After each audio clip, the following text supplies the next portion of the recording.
Liv Wynter. I've been putting this kind of thing together. And the show's open for a couple of months, and there'll be a couple of interventions online as well.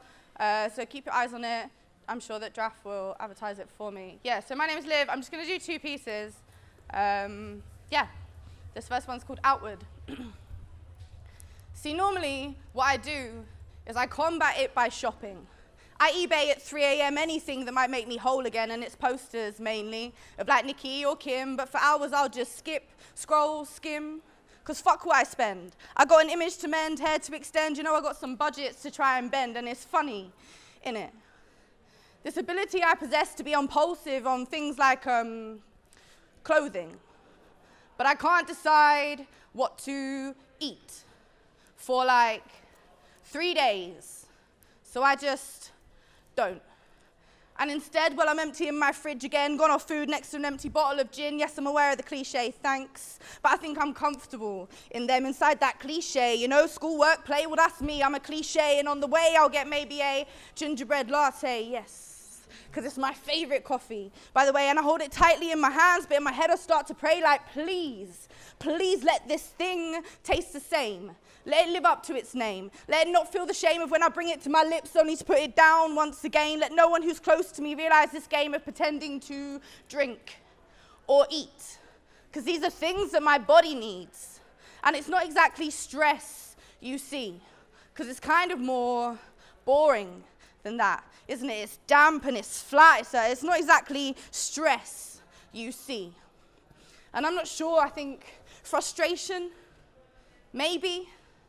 Because no one's fucking texting back to me, and yes, I'm aware that I'm the one who's acting erratically. I'm needy. I want time, attention. I'm greedy. Touch, body heat, physicality, feed me. I'm craving something explicit, and I want it explicitly, just not you.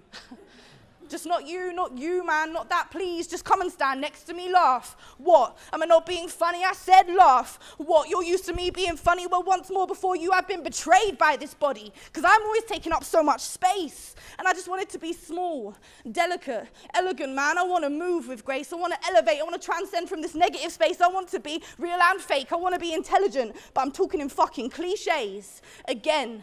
And I know I sound stressed, man, but I just don't think that it's stress. Because it feels like when you stay up all night from the glare of your Mac light, or your TV's been on for hours and you can't even remember why. I'm aware of this air around me, inward, outward, as I sigh, and in that yeah, I am aware of consistent nothings by my side.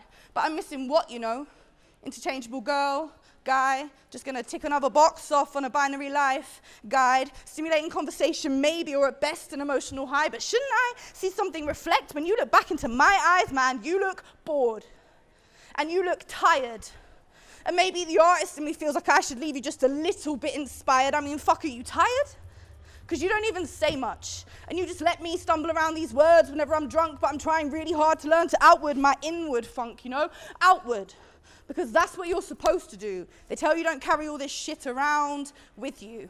Outward. But of course, I've fucked mine up. Because mine has become this projection. And I know it's my defection. It's too much affection with injections of aggression, disconnection, rejection. They are the natural selections. I'm just lost, and I'm sorry. I've got no sense of direction. I make massive mistakes in my signal detection, constant second guessing. Conversation with friends is just time for dissection, hoping someone will make some kind of generous interjection before before I say something fucking stupid to bring up a mention. And I know I sound stressed. Fuck me, I think I'm stressed.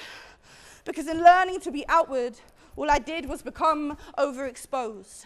This body doesn't hold any meaning now, you know, it's gone all fucking heto. And as the lights continue to shine, I have to continue to absorb their glow, but they leave me translucent, distorted. I got this shit stagnant flow. I'm tripping over words now. I can't seem to get my terms out. I'm tripping over syllables like whoa, go, flow, what? Haven't I got any good poems to show? I mean, where is my sense of development, though? I'm lost in this vocabulary. You left me nowhere to go.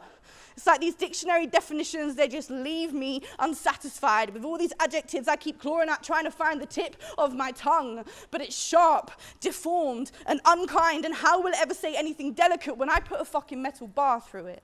It's like these words, man, these words, they're not heavy, they're just weighted, and they fall flat to the floor before they get to you. You leave me here still unstated.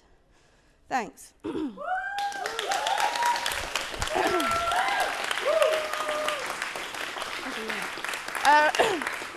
Thanks. I'm just gonna do one. I'm just gonna do one more, and then we can go and have beers. No, one. Well, I'll do one and we'll see. This poem is called, what should I do? Rated R. It's on YouTube, so you can check it out, show your friends, show your peers. I like the way that people use these turns of phrase. Like, I'm quite invested in a good cliche. I like the way that people say, time heals all wounds. Because it's cute. But we do know it's not true. Because I know the acid in my stomach still flares up with bits of you, and sometimes when I tell our story, I just skip the truth, because story time with Liv's become this risky move. So to self-protect, well, I've learned to leave the explicits out my set, in the hopes I might one day regain them in my sheets, and that I will let you live in histories with bits of me, but I need to learn to do it more selectively. They say a problem shared is a problem halved. They say don't suffer in silence. Just channel them feelings, man. Don't try to deny them. Just learn how to ride them. And after years of being on fire, well, I finally caught a light and I said, fuck it. Tonight, I'm gonna try write all this shit out of my life. See, I had daydreams of liberation, of progressions towards closure, from lies on movie screens that said I'd heal when I got older. They said, time's a healer. I said, yeah, well, I'm a bleeder. Put me up on that TV screen. I can be your main feature, magnify my malfunction. Someone mic up this preacher like, boy, have I got a fucking story for you.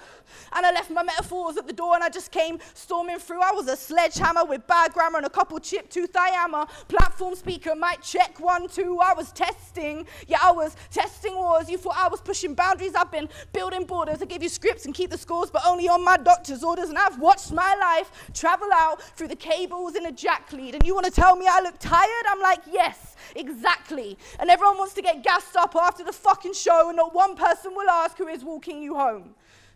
And why would you, though?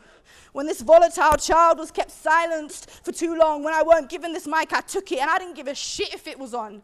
And then I put myself right up in the Big Brother house. I turned the camera around, said, come on then, we can watch me break down, because I am working it out.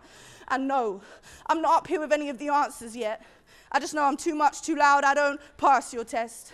And now it's being said, this body contains explicit content. Yeah? Trigger warning, imminent. Well, I'm just trying to find a space for my lived experience. And all's fair in love and war, so this battle remains in a rage, and now a shift is taking place. And as I shout and scream about these things that have brought me up on stage, I just really feel like that blame is being mislaid. And I am not too proud to say please.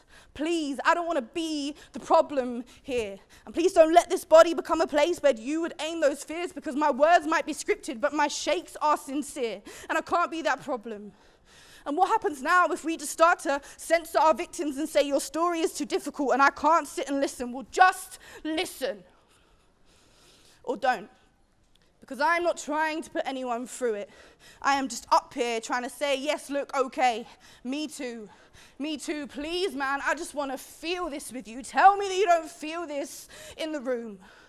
So I refuse. I refuse to let this body become this violent act when I'm up here trying to take some fucking power back. And that's just the nature of this page turner. I was born and raised underpaid, a bridge burner, and I mourned the days before I came to be this quick learner. Now look me in my face and tell me I require a disclaimer. Explicit content, yeah? Trigger warning, imminent. Well, I will stay on my fucking stage even if you aren't listening. Thank you.